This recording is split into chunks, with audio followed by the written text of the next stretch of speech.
Sexuality and Modern Clairvoyance, Freudian Psychoanalysis, and Swedenborg as a Seer. Yesterday I inserted a talk on psychoanalysis into this lecture series, since that subject is of concern to all of us at the moment because of the case at hand.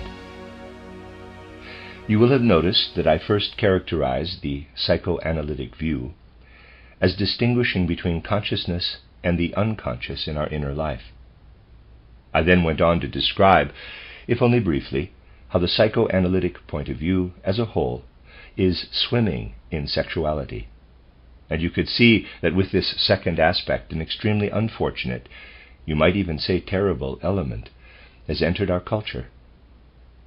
This points to something characteristic of current intellectual trends in general. There can be no doubt that in distinguishing an unconscious that exists alongside the conscious mind, psychoanalysis has made a legitimate contribution to our culture. We can look at it like this. These people are on the right track in thinking that the human soul goes beyond what our ordinary consciousness encompasses. However, these same people have also taken their materialism to extremes. It has done more than engulf their thinking, which is what happened in the case of what is now erroneously known as monism. The materialism of the psychoanalysts, however, also pulls the lower human drives into their theory and incorporates them into it. As a result, sexual drives, the most subjective element possible, become the motivating impulse in scientific activity. We must look particularly closely at such modern cultural phenomena, because they show us that something independent of human individuals is compelling even the crassest materialists among us to recognize a higher spiritual element than the one we are immediately aware of. After all, the followers of Freud are deeply rooted in materialism, in their intellect as well as their instincts. Yet the objective world compels even them to investigate something beyond the scope of ordinary consciousness. That is the objective side of the matter. On the other hand, the subjective aspect is that these people are so tangled up in materialism that their lowest and most subjective drives are immediately drawn into the business of formulating their outlook on life. That is part and parcel of materialism, just as much as the left hand belongs to the right hand, or the left eye to the right eye. And tumbling right down into the very lowest human drives, if people really let themselves go, is the inevitable consequence of getting stuck in materialism. However, my friends, we can really understand this way of looking at the world only if we can get to the bottom of many a riddle of the world order. The dangerous thing about philosophies like psychoanalysis is that people are on the right track, but drag their impure instincts into what is true. It is much less harmful when impure instincts are incorporated into something completely erroneous than it is when they are incorporated into a partial truth. And the truth in the psychoanalytic view lies in its recognition of the fact that so much of what is at work in human life is unconscious, truly unconscious. That is where psychoanalysts are on the right track and have come upon many things that are true and correct. Let us follow up on how psychoanalysts stumble onto the right track. In the book I told you about yesterday, the head of the psychoanalytic school of thought attempts to explain certain customs among primitive people on the basis of certain psychoanalytic theories. He does so in accordance with connections he assumes to exist between early childhood and neurotic conditions later in life. We saw yesterday how the element of sexuality plays into these theories. In the essay titled Taboo and Emotional Ambivalence in his book titled Totem and Taboo, Freud compares some of the views and ideas of primitive people with certain infantile characteristics of civilized human beings that manifest in neuroses, in certain types of nervous or psychological disorders. From what we discussed yesterday, you will recall that psychoanalysts explain many things as the result of impulses that affect people in the early years of their life and then retreat to islands in these people's psyche where they work on in the unconscious. This means that infantile psychological activity is still going on in civilized adults. According to this view, neurotics, or at least a certain type of neurotics, are walking around at age 40 with psyches in which earliest childhood experiences, infantile experiences, are still especially influential. Freud then compares certain primitive beliefs with the experience of neurosis. For example, he says, quote, "A Maori chief would not blow on a fire with his mouth, for his sacred breath would communicate its sanctity to the fire, which would pass it on to the pot on the fire, which would pass it on to the meat in the pot, which would pass it on to the man who ate the meat, which was in the pot, which stood on the fire, which was breathed on by the chief, so that the eater, infected by the chief's breath, conveyed through these intermediaries, would surely die." Close quote. Freud does not compare this fear of blowing on a flame because of what might happen to someone eating out of the pot, warmed by it, with the habits of the person we have been speaking about for the past 2 days. After all, he did not know her and her fear of others affecting her aura. However, he does compare it to the behavior of someone else who came to him as a patient. He says, quote, "My patient's husband purchased a household article of some kind and brought it home with him. She insisted that it should be removed or it would make the room she lived in quotes, impossible." Close quote. That is what the patient tells the psychoanalyst. A spiritual scientist, using healthy understanding to contemplate a patient like this, would have to consider the problem from many different angles. Psychoanalysts, too, might or might not be able to follow the clues in a case like this. And a false mystic might come up with all kinds of profound ideas about magical influences at work on this person or proceeding from this very refined personality who has reached such an advanced stage of evolution that she cannot tolerate having certain objects in the same room with her. The psychoanalyst says of his patient, quote, "She had heard that the article had been bought in a shop situated in, let us say, Smith Street." Close quote. He finds out that she has heard that the item in question was bought in a store on Smith Street, increasing mystification. He continues, quote, "Smith, however, was the married name of a woman friend of hers who lived in a distant town and whom she had known in her youth under her maiden name. This friend of hers was at the moment impossible or taboo." Close quote. That is, this was someone she did not want to come into contact with. Quote, "Consequently, the article that had been purchased here in Vienna was as taboo as the friend herself, with whom she must not come into contact." Close quote. As the psychoanalyst in question has found out, the patient had had a friend with whom she once had trouble with. The friend's name was Smith. This fact survives on an island in her psyche. Nothing of it is present in her ordinary waking consciousness. But although she is unaware of the connection, it remains in her unconscious. Only the name provides the connecting link, inasmuch as the friend whom she hated in her youth, a hatred the patient was not conscious of, is called Smith, and the article in question was bought on Smith Street. The similarity of the names provides the connection. That is how the subconscious works up into the realm of consciousness. People with a strong mystical bent make much of names that sound alike. They make such associations very readily, and are led to all kinds of mystical conclusions without ever becoming fully aware of the connection. For example, it could happen that a person who once played the role of Persephone might come to believe that she is an actual reincarnation of Persephone, because she thinks she once heard someone she didn't know call out the name Persephone as she went past. It could well be, however, that she simply overheard a man saying he saw a woman telephoning, but she understood Persephone from that sequence of sounds.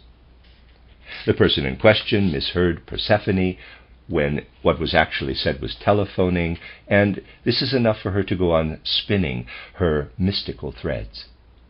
This is all strictly hypothetical, of course, but it does correspond to how such things can actually happen. I could give you many other examples from the essays of Dr. Freud and his followers that would show you that the philosophy of psychoanalysis is in fact seeking the relationship between the conscious and the unconscious. However, as I described yesterday, as a result of certain tendencies of our times, all it finds down there in the unconscious is sexuality. This is an extremely important point, and we must take a very close look at it. The day before yesterday, I told you about Swedenborg and his clairvoyance, for in his own way, Swedenborg was an extremely distinguished and advanced clairvoyant. I explained that he was characteristically unable to cross the threshold into a different state of consciousness to say, quote, "I am being observed," close quote, instead of, quote, "I am observing," close quote. Swedenborg always wanted to observe everything himself. He observed his imaginations. He himself was not aware of being observed from the sphere of the angeloi, but was observing that sphere with the same kind of consciousness he used on the physical plane.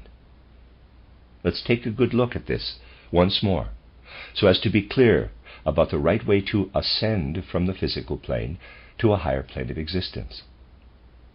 We must be very clear that on the physical plane we perceive various objects which are mirrored by means of our physical body, and thus they become our concepts. This is how we arrive at the important insight that we are looking at objects, and this is the basis of our consciousness. As soon as we ascend to a higher state of consciousness, however, all this changes fundamentally. There we are received with our capital I by beings of a higher order. And then we become aware of being perceived, of being looked at by them. Swedenborg presents a third state of consciousness, in which a whole world of objects not present on the physical plane is perceived by him exactly as he perceives objects on the physical plane, although in a more refined state. Thus, Swedenborg perceives spiritual objects presented to him in the form of imaginations, just as if the spiritual world were nothing more than a finer version of the physical world. He looks at the spiritual world in the same way we look at the physical world in everyday life. What is the cause of this? We have already traced the process Swedenborg went through. He discovered certain spiritual beings who made it clear to him that they came from Mars. These beings were incomprehensible to him because they repressed all expressions of emotion and expressed themselves only in thought gestures. As I told you on Sunday, he realized he could not understand these beings because they had acquired the ability to conceal their soul life. If Swedenborg had been able to see with the kind of consciousness available to the angeloi, which is what would have happened if he had really ascended to the spiritual world, that is, if he had also carried his consciousness up into the spiritual world, he would have been able to understand the nature of these Mars beings, even though they concealed all their emotions. As it was, however, the content of the soul life of the Mars beings appeared to Swedenborg as a cold world of thoughts. This is all very strange. Just think how very afraid most people here on the physical plane are of the cold and abstract world of reason. You hear all kinds of derogatory comments about this cold and abstract world of thoughts, and people do everything possible to try to avoid it, to avoid thinking in pure thoughts. Someone who expects people to ascend to pure thought is held to be out of touch with and hostile to real life. That's how people on the physical plane feel about the abstract world of thoughts. This point is very widespread. I will give you an example. Present company is always accepted, of course, so I am sure there will be no hurt feelings. For a number of years now, a great many people have been reading my title, Philosophy of Freedom, which is a work of pure thought. It first appeared in the 1890s. It would be interesting to find out how many of the people in our movement who are now reading the Philosophy of Freedom would have read it on their own merits, without knowing anything about me and our movement, if it had fallen into their hands back in the early 1890s. How many people would have read it back then, and how many would have said, quote, "I can't get through this tangled web of thoughts, it just doesn't make any sense," close quote. You can just imagine, then, how many people are reading this work of pure thought for strictly personal reasons, present company excepted, of course. The only ones who are reading it for other than personal reasons are the ones who would have read it even if they had never met me in person. We have to admit to this quite soberly. It shows how horrified we on the physical plane are of so-called abstraction. In spite of being such a great scholar, when Swedenborg encountered the beings I described, this particular class of Mars beings on the astral plane, he was incapable of understanding the pure thoughts, free of any emotion, that were active in their souls. Transferred to the physical plane, this is the same as if someone would say about the Philosophy of Freedom, quote, "It's all Greek to me. No sensible person can read that kind of language," close quote, meaning that it seems totally incomprehensible. In the same way, Swedenborg found these Mars beings incomprehensible on the astral plane. It is important, however, that we at least have the goodwill and make the effort to advance to the kind of thinking that is free of emotion, to begin with, free of the emotions we know so well in ordinary life. If the content of the Philosophy of Freedom appeals to people because their feelings incline them to a more spiritual way of looking at things, they have not yet achieved pure thinking. Only those people who take it in because of the logical sequence of the thoughts and the way they support each other are relating to the book in the right way. Swedenborg, on the other hand, in spite of being such a great scholar, could not conceive of being drawn to a world of pure thoughts free of emotional motives. We must try to understand, my friends, and the means of doing so are available in our anthroposophical literature, to what extent in everyday life our choice of truths is dictated by emotional impulses, by impulses provided for us on the physical plane through our karma or upbringing. We are only free of subjectivity when we have really moved on to a realm of thinking in which thoughts sustain each other and no longer have any subjective content. After that, however, there is still one more thing we must accomplish. When we have really reached the stage of thinking in pure thoughts, when a sequence of pure thoughts is present in our soul, then our personal mind or subjective I is no longer involved. This accounts for the severity we experience when we reach this stage of pure thinking. It is no longer possible to bend things to fit into the mold of how we subjectively would like to have them. Take a train of thought like that of the Philosophy of Freedom. It is impossible to construct it in any other way. It cannot be arbitrarily tampered with. You have to let it grow inside you like a living organism. Then your capital I is really uninvolved. It is thinking itself that is doing the thinking. However, your thinking becomes mature only if what it has been emptied of, your own I, is replaced with something else. In place of the contents of your personal mind, the mind content of spirits belonging to higher hierarchies must fill this emotion-free thinking. When you have come so far as to be able to gradually rid your emotion-filled thinking of its subjective content, so that it contains only pure concepts, then divine content, the content that comes from above, can flow in. Swedenborg never reached this stage. In spite of being a great scholar, he could not extricate what he was thinking from his personal emotions. When he ascended to the astral plane, beings such as the Mars inhabitants, who could think in pure thought, were completely alien to his thinking, confined as it still was to his own personality, and they were therefore incomprehensible to him. As far as he was concerned, their gestures could not be understood at all. But why was Swedenborg barred from entering the world of higher consciousness? Why did he carry a mode of perception appropriate to the physical plane up into the spiritual world, to which he really did gain access?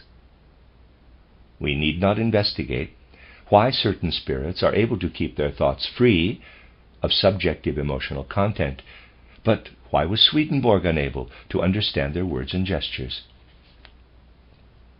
The answers to all these questions will become apparent if we first ask what was actually going on in Swedenborg's case, and what did he bring with him onto the astral plane. It seems he was not completely able to extricate his spiritual nature from his physical person. For if he had been able to do so, he would have seen his I as an object in the realm of higher consciousness. His I would have become like a remembered object, something like the broken pots in a comparison I used some time ago. He was unable to wrest himself sufficiently free of himself. However, as you know from what I have already said about him, it was characteristic of Swedenborg's clairvoyance that he did not just see illusions. He did not just see Maya. He could actually recognize objective facts. For instance, he knew he was dealing with beings from Mars and could see what they were like. That was all correct. But he was seeing the spiritual world in its Maya aspect, through a veil of illusion, so to speak. He was in fact looking at real beings from Mars, but could not understand that they were actual spiritual beings. Now, my friends, let me ask you to be really, really clever for a moment, and clever in a way that people who want to develop their clairvoyance usually are not. Obviously, Swedenborg did not perceive these beings from Mars with his ordinary senses, with his ordinary sense of sight. After all, he was seeing them in the spiritual world.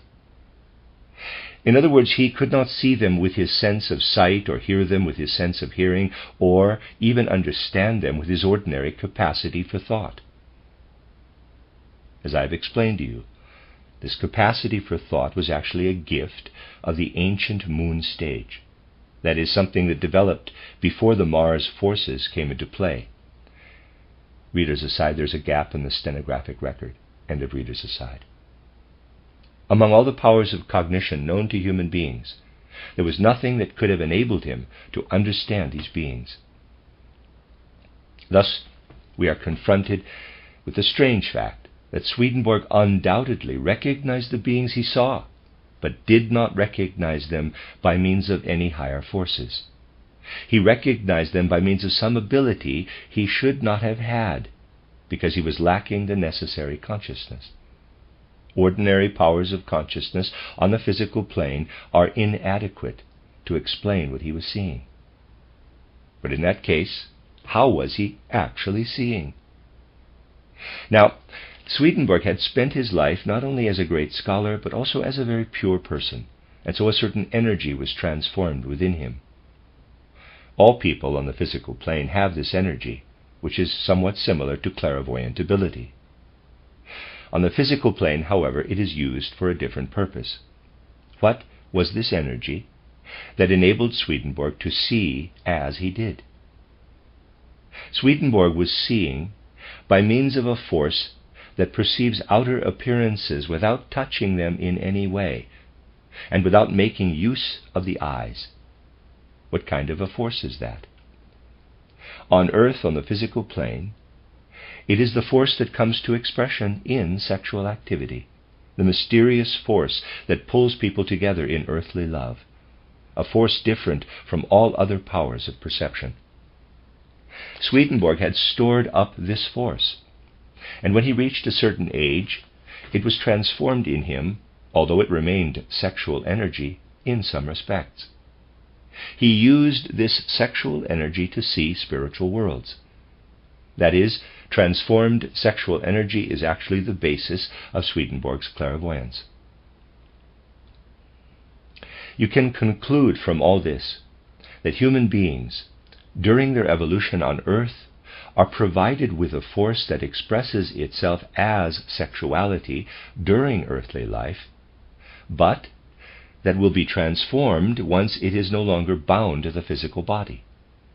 On the other hand, you can also come to the conclusion that the forces leading to clairvoyant vision are very intimately related to forces involved in what are now the lowest drives in human nature, and that one of these realms can be attracted by the other, so to speak.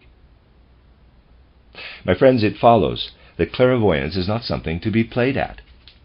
Of course, what I have just said does not apply to spiritual science as such, but it does apply to all kinds of clairvoyance people grab for in passing without working to acquire it legitimately.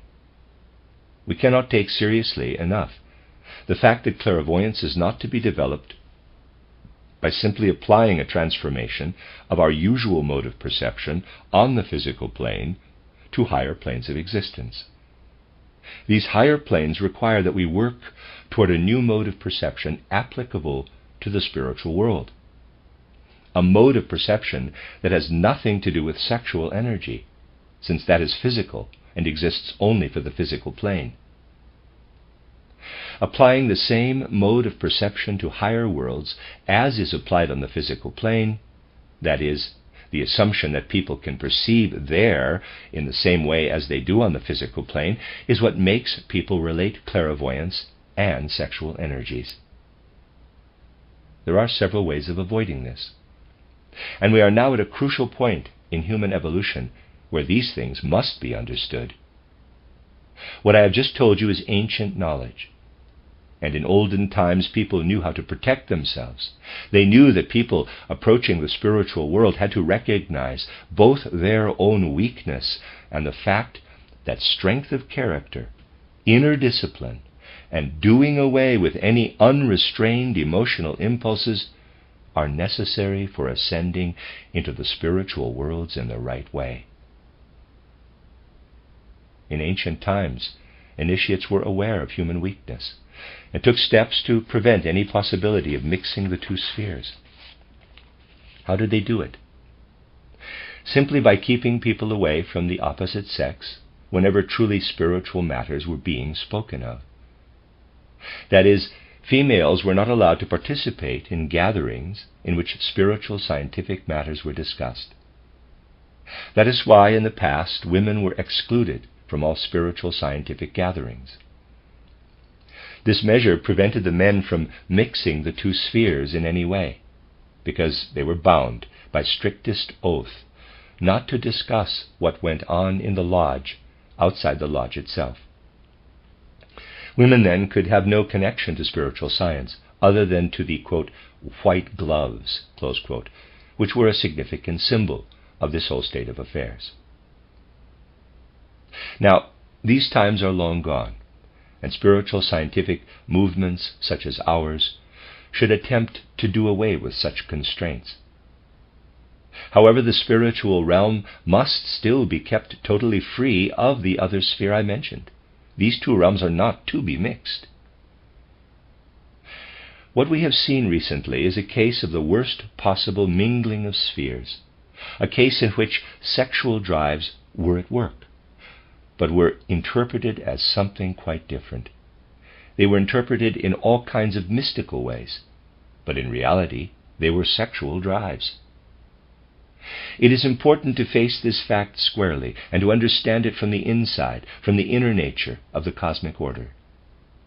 Only our recognition of the very great dignity and solemnity of spiritual life can guard us against egotism in spiritual activity.